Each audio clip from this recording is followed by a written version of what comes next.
తెలంగాణ రాష్ట్ర న్యాయ సేవా అధికార సంస్థ చైర్మన్ నీలిమ ఆదేశాల మేరకు mandal legal service committee Narsapur ఆధ్వర్యంలో Taralakshmi Daggoria old age home Daggoria charitable trust ను న్యాయమూర్తి హేమలత పర్యవేక్షణ జరిపి వృద్ధులకు పండ్ల పంపిణీ చేయడం జరిగింది. ఈ సందర్భంగా వారి బాగోగులు, వారికున్న సమస్యలను అడిగి తెలుసుకోవడం జరిగింది. అనంతరం న్యాయమూర్తి హేమలత మాట్లాడుతూ సీనియర్ సిటిజన్ చట్టాన్ని తారాలక్ష్మి డగ్గోరియా ఓల్డ్ ఏజ్ హోమ్ లో ఉన్నటువంటి వృద్ధులకు అవగాహన కల్పించడం జరిగిందని, వృద్ధుల పట్ల వారి కన్న పిల్లలు అలసత్వం వహిస్తే సీనియర్ సిటిజన్ చట్టం ప్రకారం కన్న పిల్లలపైన చట్టరీత్యా తగిన చర్యలు తీసుకుంటూ వారి కన్న తల్లిదండ్రుల ద్వారా సంక్రమించినటువంటి స్థిర చర ఆస్తులను తిరిగి వృద్ధులైనటువంటి వారి తల్లిదండ్రులకు సంక్రమిస్తాయని తెలిపారు. అదేవిధంగా మండల్ లీగల్ సర్వీస్ కమిటీ ఆధ్వర్యంలో కొనసాగుతున్న పిఎల్సి కేసు బాధితులైన శ్రీశైలంను పూర్తి వివరాలు అడిగి తెలుసుకున్నారు. ఈ విషయంపై జిల్లా న్యాయమూర్తి జిల్లా న్యాయ సేవ అధికార సంస్థ మెదక్ జిల్లా దృష్టికి తీసుకువెళ్లి mandal legal service committee Narsapur ద్వారా న్యాయబద్ధమైన చర్యలు తీసుకుంటామని తెలిపారు.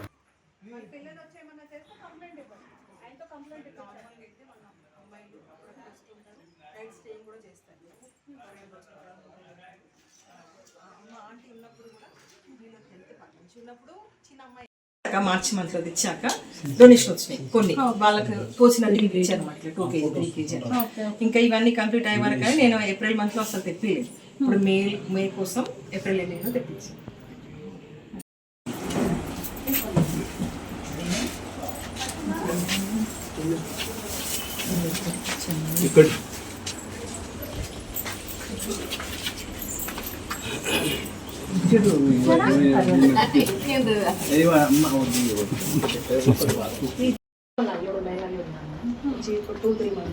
త్రీ మంత్స్ తీసుకోకపోతే ఒకసారి తీసుకుంటే సరిపోతుంది కదా.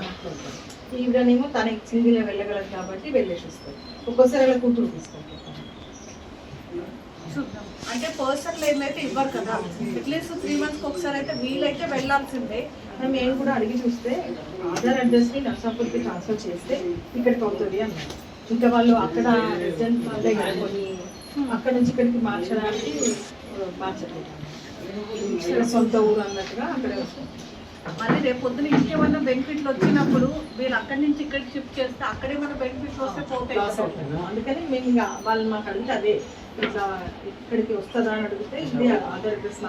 ఇప్పుడు మీరు ఇక్కడికి మార్పించుకున్నారు అనుకోండి, రేపు పొద్దున మీ ఊర్లో పెద్దవాళ్ళకి అక్కడ వాళ్ళు ఏమన్నా చేయాలనుకుంటే మీరు అక్కడ ఉండరు కదా, ఇక్కడికి షిఫ్ట్ ఎక్కువ అంటే వాళ్ళ పేరెంట్స్ ని చూసుకోవడం కష్టంగానే అనిపిస్తుంది. సో చూద్దాం. సో ఎందుకంటే అందరూ కూడా 61, 62, 63, 58 ఏజ్ ఉన్నారు. ఆయన ఉన్న 5 పిల్లలు కూడా చాలా తక్కువ ఏజ్, అంటే 40+ ఒక్కరే పెద్ద ఆయన ఉన్నారు కదా, వాళ్ళ అబ్బాయి ఆల్మోస్ట్ అంతలాగానే కనిపిస్తారు. అదేనండి, అందరూ పిల్లల ఏజ్ చూసాను. ప్రతి ఒక్కరిది కూడా పెద్ద ఏజే ఉన్నారు. ఇప్పుడు వాళ్ళ పిల్లల మీద డిపెండ్